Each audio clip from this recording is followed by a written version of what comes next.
Guys, what's up? Once again, it's Joshua Wilson. So for today's video guys, so ito napakalat ng aking tindahan kasing kalat ng buhay ko, kasing gulo ng buhay ko. Ayan, so hindi muna ako nag-aayos. So yung mga pinamili ko, ayan, may pinamili pa ako dito. Tapos may parating pa ako ngayon na delivery. So hindi ko pa siya binubuksan. Kasi ayan, malabo yung ating cam. Wait. Ayan, napunasan ko na yung ating cam. So, tatanggalin ko kasi itong mga nandito. Ayan. So, hindi ko alam anong gagawin ko. Ang kalat-kalat pa ng tindahan ko. Kasi nga, aray ko. Shits. Tatanggalin ko kasi ito. Ayan. Tapos tatanggalin ko yung table sa labas. Kasi diba makikita niyo puro gulay yan. So, nagpagawa ako ng stante. Hindi, actually, hindi ako nagpagawa. May nakita na ako na gawa lang na hindi naman ginagamit. So, binili ko na lang para hindi na pinaladyan ko, pinaayos ko lang, and then para hindi masyado matagal yung paggawa. Ayan. So hanggang sa dito, di ko alam kung ganitong style pa din. I-move ko lang ng konti para may space doon sa harap. Nagpagawa ko ng 2 layer sa baba dito, ganun, taas, baba, chig. Para sa mga gulay. Yan, para dito, nagagamit ko siya patungan ng mga patungan. Kasi walang patungan dito, 'di ba makikita nyo, kapag may bibili, walang patungan. So nahihirapan yung mga bibili kasi walang patungan. So dahil diyan, nagpagawa ako ng ganito nga, na yung mga gulay ay nasa ilalim. Ayan, may layer dyan. 1, 2, 3, keme root. Ayan, may layer dyan yung mga gulay. Para sa baba may patungan, pipili na lang sila dyan, upo na lang sa dito. Ay, ganyan, carrots. Tapos, ayan, harap tayo dito. Yan, diba ngayon, dito pa lang yung mga gulay ko sa labas. Kasi nga, walang mapaglag dyan. Ang ganda ng mga pechay, guys. So, diba, buhay na buhay. Ayan, ang ganda ng pechay. So guys, alam nyo ba na-realize ko na kapag yung ganitong pechay bago pa lang dating sa bagong deliver pa lang, kailangan hugasan mo siya para matanggal yung mga bulok-bulok sa gilid. Tapos, doon pala mapipress siya, hindi siya gad tuyot, diba? Pag kinuha mo siya, tuyot na siya, tapos hinugasan mo, ganito siya ka-fresh. O, diba? Fresh na fresh. O, diba? Kitang buhay na buhay siya.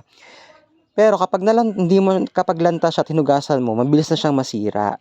So, ang technique pala, kapag bagong bili mo, doon mo siya hugasan para matanggal yung mga patay na naging nagkokoste para mas mapadali yung buhay nila. So, yan, tingnan mo. Kahit ilang araw to guys, fresh siya. Ganyan ang ginagawa ko. And then, ito na nga. Hindi ko pa ito maayos, diba? Ito kasi, pinag-iisipan ko kung anong maganda. Okay na? Mayroon yung papa mo dito. Ay, nandito.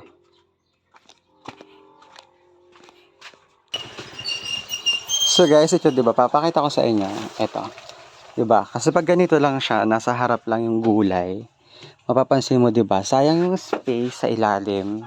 O 'di ba? Saka sa ilalim, nasasayang yung space. So kaya wala akong mapaglagyan. So para ma-maximize natin yung space, kailangan meron diyang meron dito na merong 2 layer.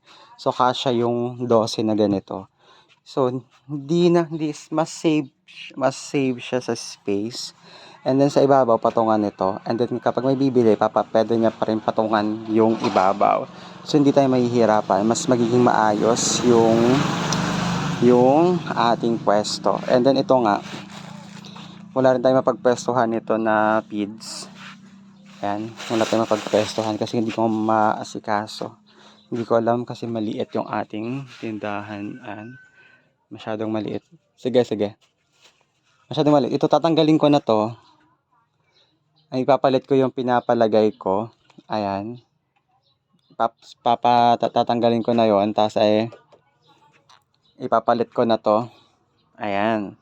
Tatanggalin ko na to. Tatanggalin ko muna to for the meantime. Actually gusto ko sana siya na gawing another stante. Kasi stante naman talaga siya dati. So gusto ko siyang gawing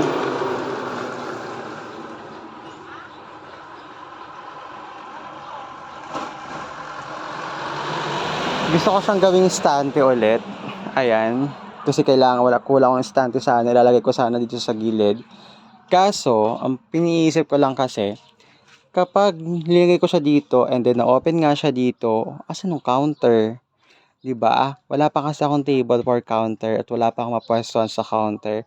So, ayun. So, magulo yung iisipan ko. Hindi ko alam kung for the meantime, kung saan ko ilalagay. Ano panibagong ayos na naman ang aking gagawin. Kasi kailangan, lagi ako nag-aayos ng store. Kasi kapag hindi ako nag-aayos ng store at ganyan kagulo, nawawala ako sa focus. Gusto ko lagi maganda ang aking paningin. Ayan. So, tatanggalin ko na to. Then ito, di ko alam. Siguro dito talaga siya sa gilid. And then, ito. Hindi ko alam kung saan ko ilalagay. Tatanggalin ko muna. Bahala na mamaya. Tatanggal muna ako. Kung saan ko siya ipaglalagay. Kung saan ko siya ipagsisiksik. Kasi wala talaga akong maisip na pwedeng paglag dyan. Hindi ko naman siya pwedeng i-open lahat. Kasi wala pa akong counter. Kung may counter na ako, pwede. Kaso for the meantime, wala akong counter. I-close ko muna, ihaharang ko muna yung isa para wala masyadong magulo kapag may bibili. So yun. So pero ito, oh my god, ang hirap mag-isip guys. Ito ang pinakamahirap sa lahat, yung nag-iisip ka ng mga bagay-bagay. Napakahirap. Kasi ang late ang pwesto kasi may freezer pa ako, tapos may isa pa akong ref na ilalagay. And then, kulang ako sa space. Siguro 2 ganito. So, pwede nga lang sana pa dito. Extension tayo dito. Kung pwede nga lang mag-extension dito. Ayan. Kung pwede nga lang. Kaso, syempre, hindi naman pwede. Kasi kailangan ng pera na naman. Kailangan ng ano. So, kailangan natin mag-focus muna sa kung ano lang meron tayo, 'di ba? So, pagpasensya na mahalat kasi 2 araw na akong hindi ako na-motivate, 2 araw na kasi hindi ko alam. Pag ganito na wala pa feeling ko wala akong magawa, tinatamad ako. Kasi kahapon pa dumating tong delivery ko, kahapon pa to dumating ng tanghali. Hanggang nga hindi ko pa naasikaso, tapos may parating na naman ako. Hindi ko pa rin siya maasikaso. Tingnan mo ng kakalat ng aking tindahan. Wala sa wisyo. Kaya guys. Ayun, sisimulan ko naman pag-aayos. So, update na lang mamaya. So, wala lang. Pinakita ko lang.